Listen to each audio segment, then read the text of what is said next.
Hello and welcome to Guidance for Completing and Submitting the Application for Perkins V, provided by the Career and Technical Education Assistance Center of New York State.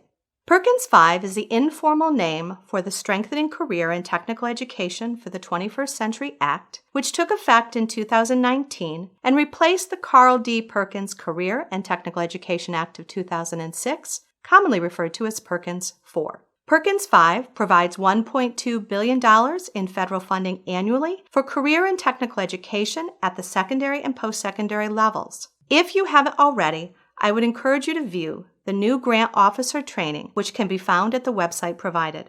In today's session, we will address the components of a complete application for Perkins V funding. The goal of today's training is to provide guidance to Perkins Grant recipient institutions in preparing a fully complete Perkins V post-secondary grant application. In doing so, we will review the following components of the grant application: the purpose of the Perkins V grant, tips and resources for completing the grant application, the application checklist, forms and assurances you will need to include, organizational charts, the membership form for the Perkins Local Advisory Committee, the Comprehensive Local Needs Assessment link to Goals chart, programs of study, uses of funds, formatting goals in the Goal Objective chart, and preparing and submitting the application. Throughout today's training, we will refer to the official documents, including the Perkins Grant guidelines that will be relevant to you as you complete your application. Let's begin by reviewing the purpose of the Perkins V Post-Secondary Grant. The explicit goal of the Perkins V Post-Secondary Grant is to develop more fully the academic, career, and technical skills of post-secondary students who elect to enroll in career and technical education programs by challenging institutions to improve programs designed to prepare individuals to work in a technologically advanced society and by offering funding to achieve this goal. In other words, these funds are meant to help improve your organization's CTE program's quality and bolster your college's efforts to prepare CTE program participants for careers. On the left-hand side of this slide are 5 tips for successfully completing the Perkins V grant application.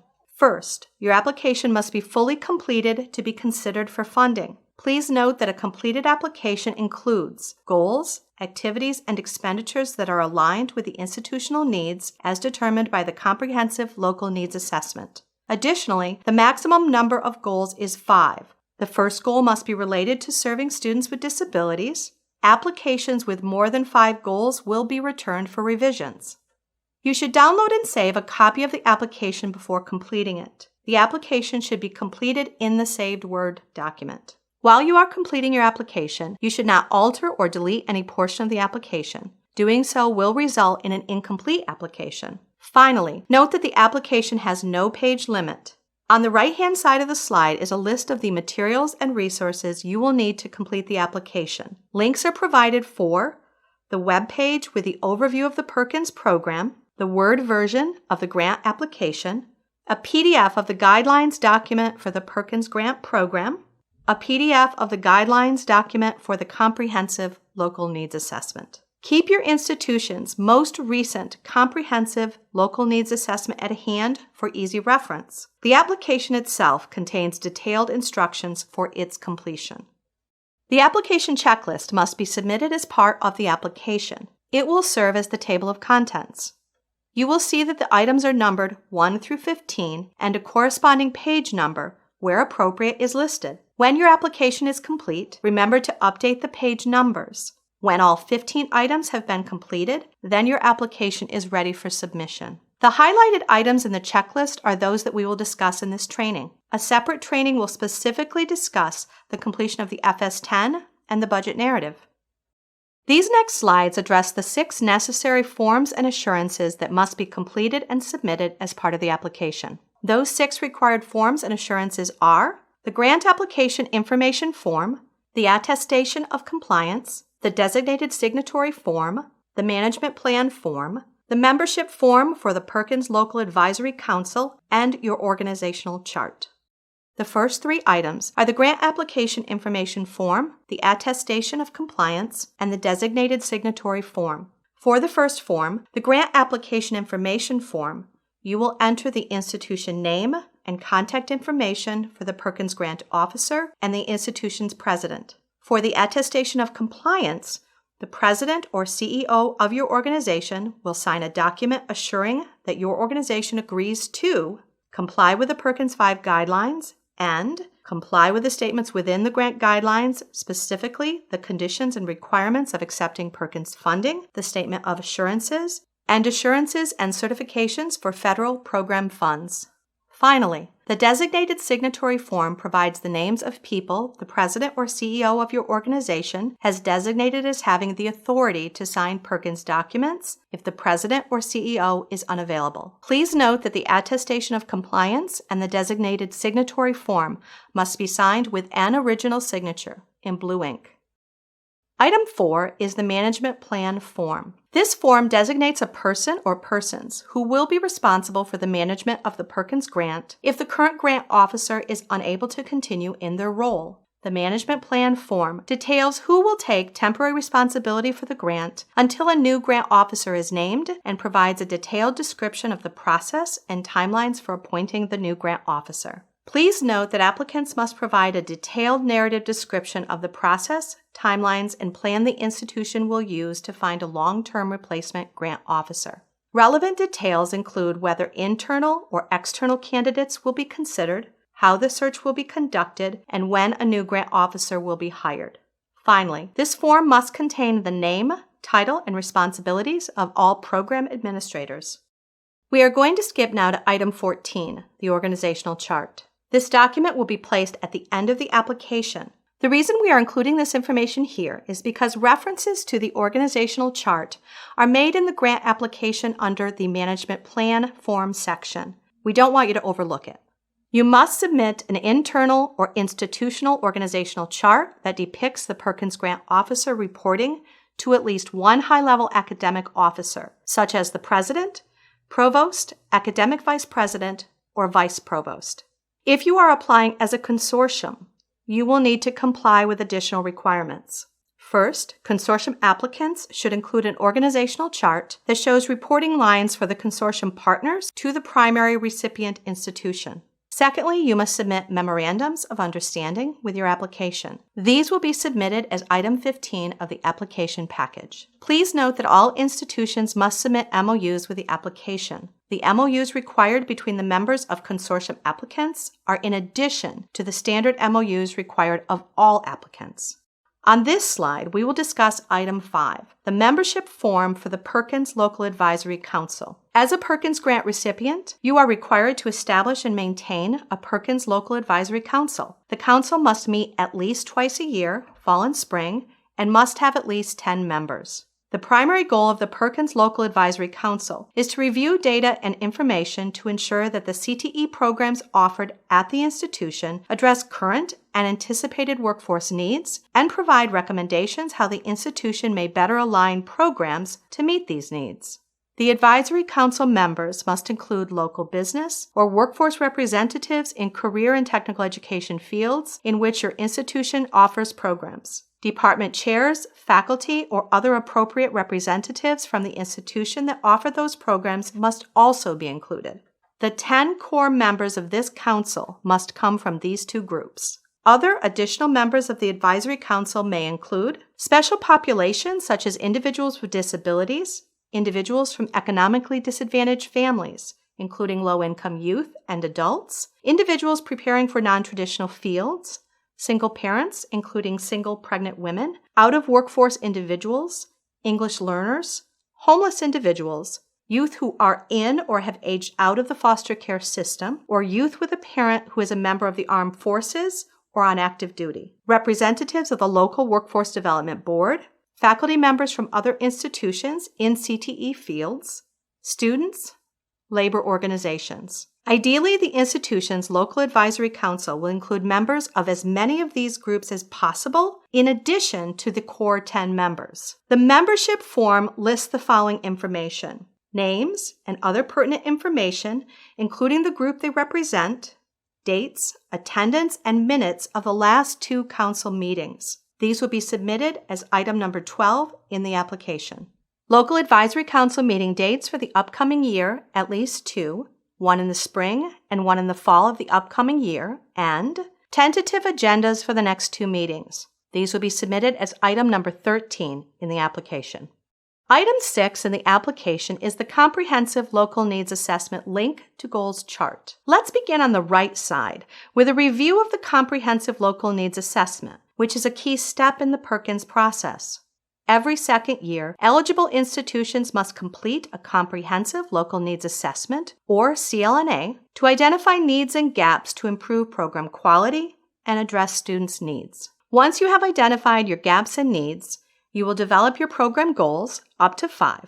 Those goals will be the focus of your Perkins Grant allocation for the 2 years following the CLNA process. The CLNA is a roadmap of your organization's needs and gaps for the focus of Perkins Grant funds. It starts with the New York State Department of Labor's long-term projections by industries, the where we need to go as a state seeking to meet labor needs, and then uses your stakeholders to consider other data to identify where changes are needed in your programs to improve results for participants.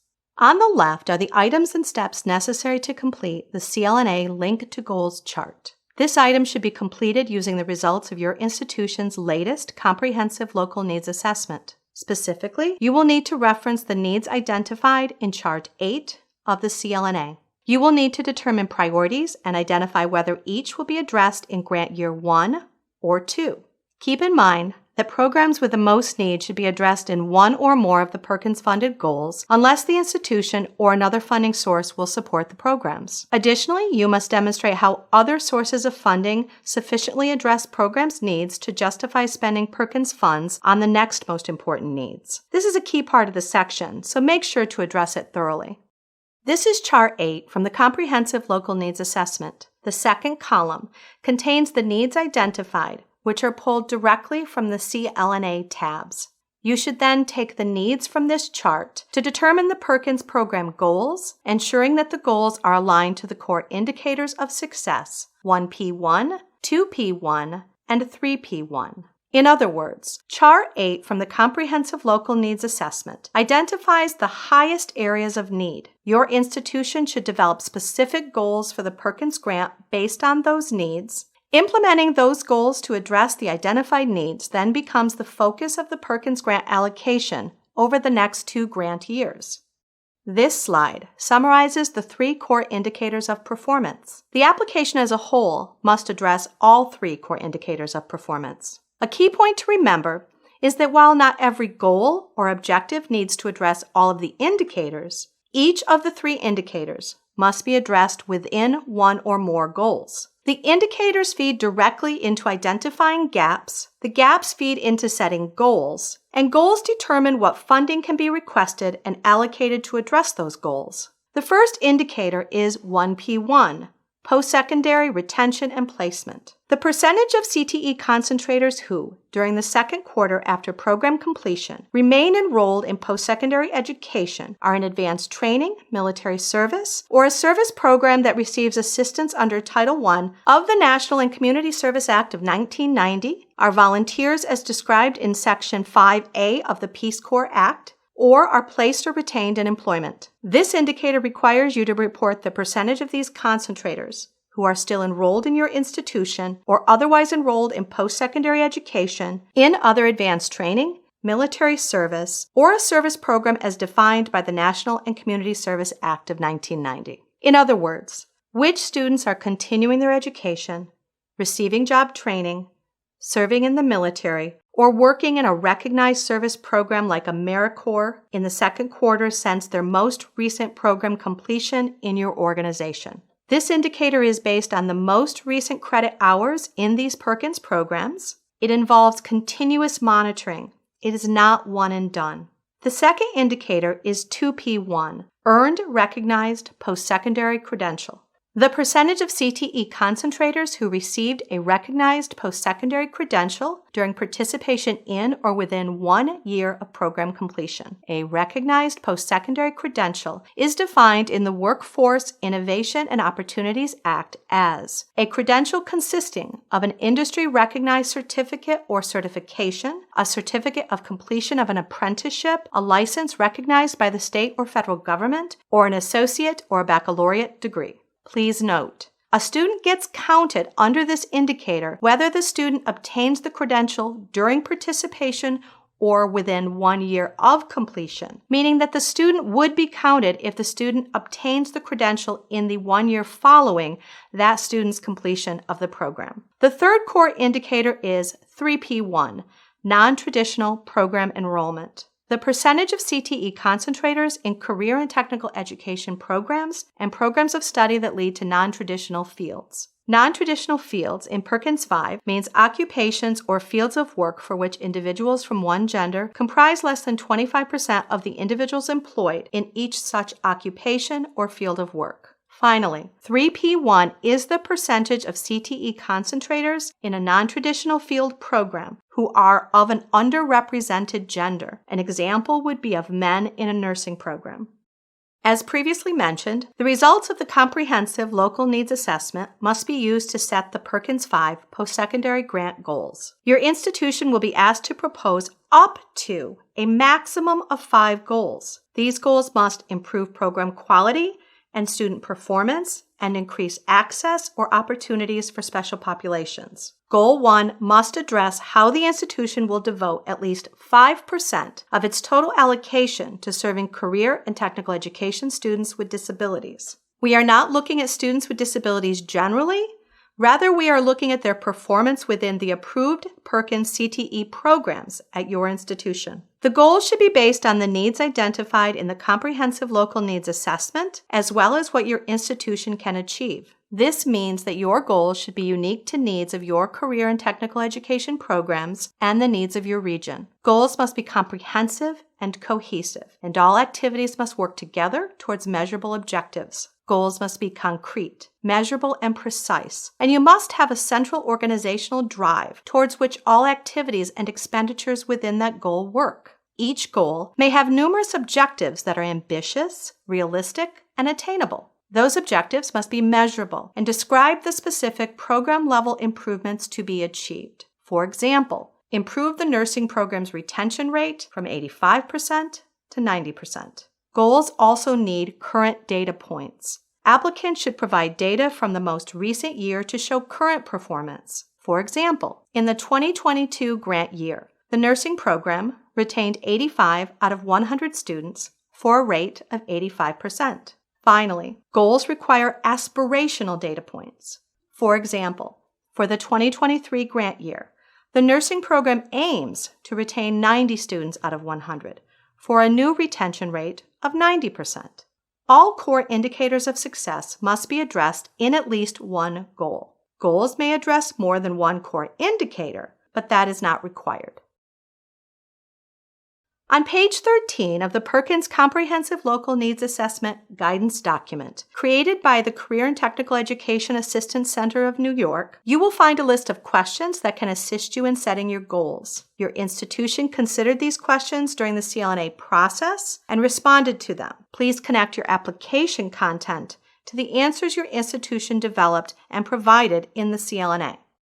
Now that we've reviewed how to address the goals from the CLNA in the application, let's look at how to finish the CLNA link to goals chart. First, you should list and number the needs identified in Summary Chart 8 of the Comprehensive Local Needs Assessment. Second, for each need, you should determine and indicate whether the need will be addressed with Perkins V goals and funds by the institution or by another funding source. Finally, if the need will be addressed by funding sources other than the Perkins Grant, identify the other sources of funding and describe how the other sources of funding will address the need. Once you have determined whether the needs will be addressed by the Perkins Grant or by another funding source, you will provide more information about the needs to be addressed by the Perkins Grant. First, you will determine the priorities of the needs by determining during which years the needs will be addressed. For example, year 1, year 2, or both years.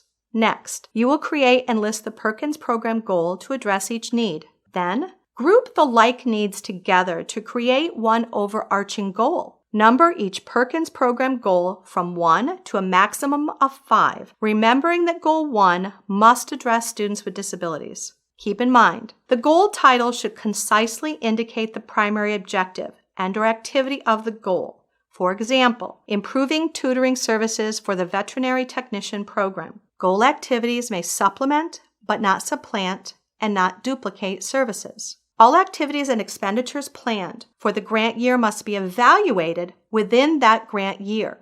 In other words, you will have information or data showing you did what you said you would do. You should plan activities such that you can complete those activities and measure them before the end of the grant year as required at the state and federal levels. Then identify the indicators of performance for each goal. Make sure that all 3 performance indicators are addressed by the Perkins V goals. Finally, list the CTE programs that are impacted by the need and the goal. To finish this portion of the application, you will copy and paste the information into the goals chart in the application. Note that although you grouped the needs to create an overarching goal in the last slide, you will now need to create separate charts for each identified need. First, list the need and number. Then, list the years in which this need will be addressed. Next, list the programs and the numbers of the Perkins-funded goals. Finally, identify the sources of other funding if applicable and describe how the other sources of funding will address the need. If your need will be funded by Perkins, you will only need to complete the first 2 columns of the chart. However, if the need will not be funded by Perkins, you will need to complete all 4 chart columns. Item 7 of the application is the Programs of Study document. This document contains 2 separate charts. In the first chart, you will list the programs of study that meet all of the criteria for the federal definition. Indicate if Perkins funds will be used to support the program during year 1 or year 2 of the grant. Then you will list all of the New York State registered CTE programs at your institution with an HEGIS range of $5,000 to $5,599. Indicate if Perkins funds will be used to support these programs during either year 1 or year 2 of the grant. Keep in mind that decisions to use Perkins funds should be based on the outcomes of the Comprehensive Local Needs Assessment.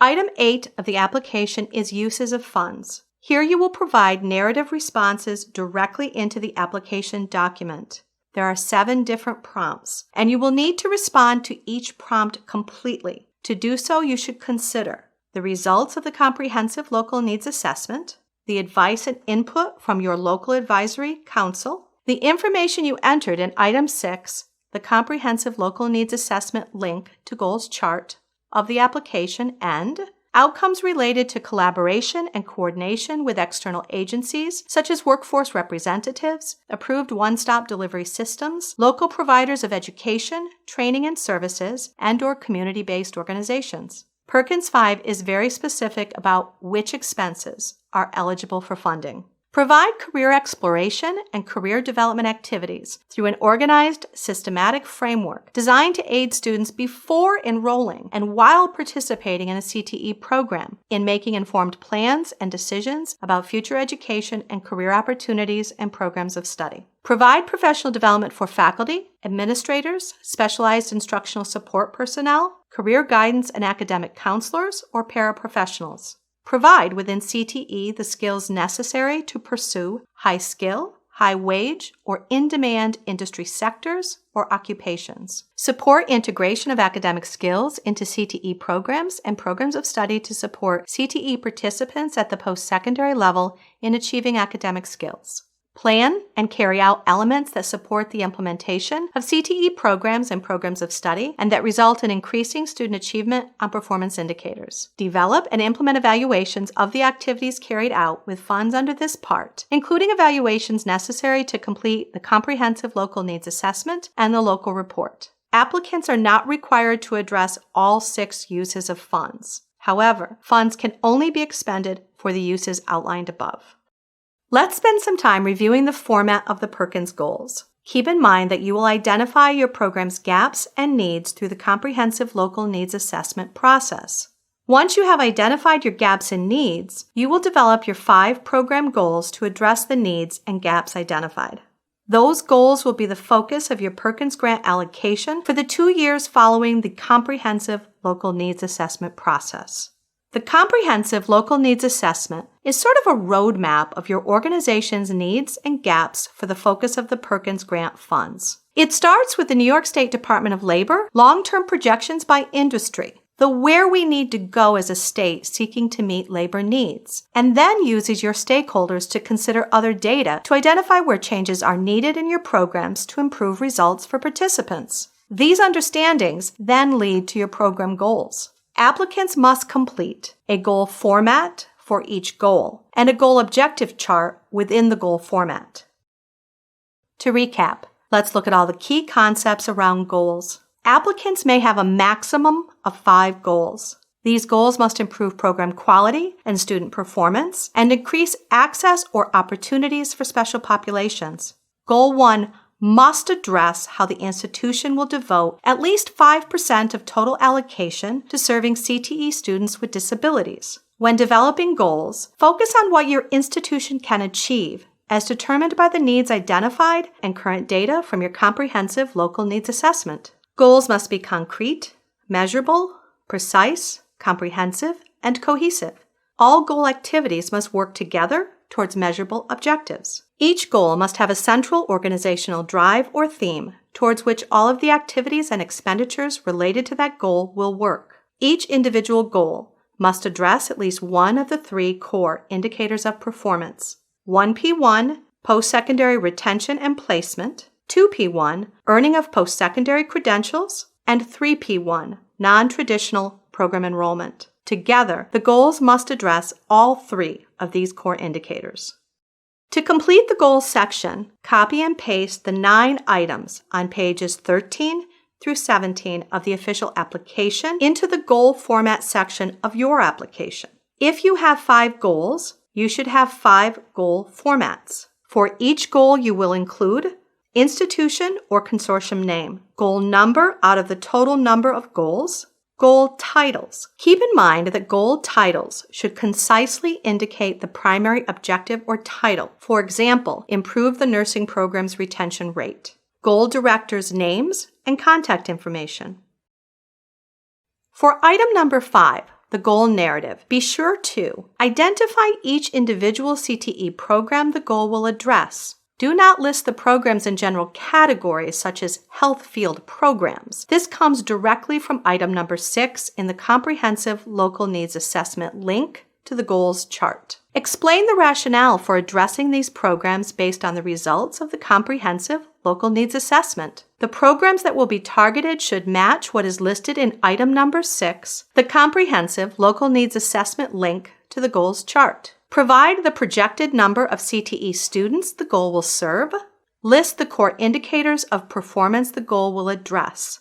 This also comes directly from item number 6 in the Comprehensive Local Needs Assessment link to goals chart. For more information on this topic, please see pages 24 to 26 of the Perkins Grant Guidelines under the topic Uses of Funds, or see item number 8, Uses of Funds in the application. Keep in mind that the projected number of students served and the core indicators are relevant for choosing the measures and writing measurable objectives.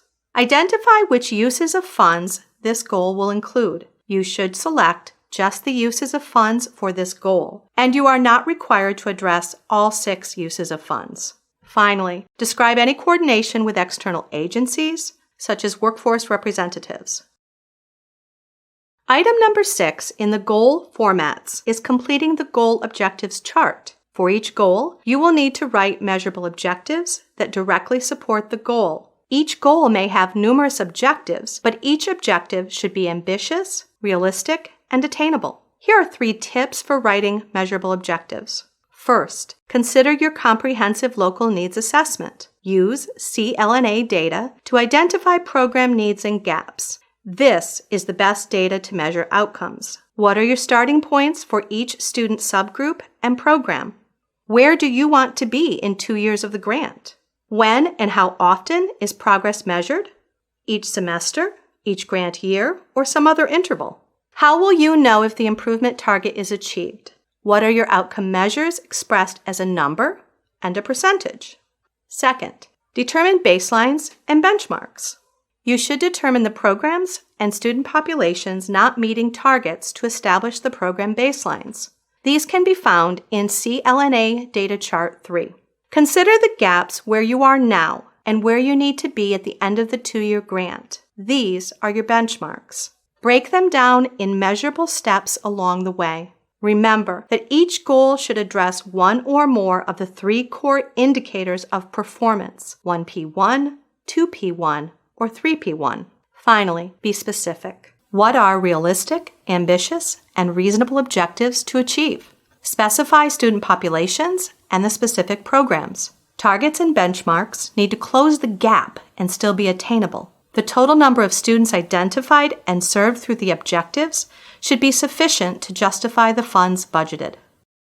Here's an example of a completed goal objectives chart for a sample goal. The goal title is at the top of the chart, Improve the Nursing Program's Retention Rate. A measurable objective with specific program level improvements is below the orange box. The sample goal is improve the nursing program's retention rate from 85% to 90% in the 2024 grant year. It is ambitious, realistic, and attainable. It considers data from the Comprehensive Local Needs Assessment and specifies time period, program, student subgroup, metric, and target for performance.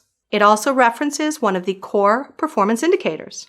Below the blue box, current data points from the Comprehensive Local Needs Assessment are included. In the 2023 grant year, the nursing program retained 85 of 100 students for a rate of 85%. Finally, aspirational data points are below the green box. This is the target for the improvements you choose to achieve. For example, for the 2024 grant year, the nursing program aims to retain 90 students out of 100 for a new retention rate of 90%. Links to videos with more tips for writing measurable objectives, along with 5 examples, are included at the bottom of this slide. The next part of the goal formats is the goal activities timeline. For each goal, you will include a month-to-month list of activities the organization will undertake and the positions responsible for managing the goal's measurable objectives and activities. Keep in mind that all activities should work together to achieve the measurable objectives. Goal activities can supplement other activities, but should not supplant or duplicate activities or services provided by the institution or other funding sources. All goal expenditures must match the FS10, and activities and expenditures must end by June 30th, the last day of the applicable grant year. Finally, all grant activities and expenditures must be evaluated within that grant year, ending June 30th. The final parts of the goal formats are the goal staff and the goal budget. For the goal staff, you will list the names and titles of all the people whose salaries will be funded by that goal in the Perkins Grant. Be sure to list the full-time equivalent out of 1.0 and the salary, but do not include the fringe benefits. These expenditures must match those listed in the FS10 form and should be coded back to the goal. Regarding the goal budget, keep these things in mind. Supplies and equipment must be itemized and include unit cost. Travel costs should also be itemized. This should include the dates of travel and costs for meals, transportation, and lodging. Goal costs must appear to be coded to the goal on the FS10. After you have completed items 1 through 9, you should insert items 10 through 15 into the application document. These include MOUs, articulation agreements, and the original FS10 form. Be sure that all required signatures have been gathered and signed in blue ink. Number all pages in the application document consecutively. Return to the checklist, page 3 of the application, and confirm that all items are included. Then update the page numbers to correspond to the completed application. To finish preparing the application, include one complete original set of the required application materials with the president or CEO's original signature in blue ink. Make an additional 3 copies of the FS10 budget document. All copies should be printed single-sided. To submit your completed application, email the application package to the email provided. Then mail the hard copy of the application package with original signatures in blue ink and the 3 additional copies of the FS10 to your designated liaison at the address provided.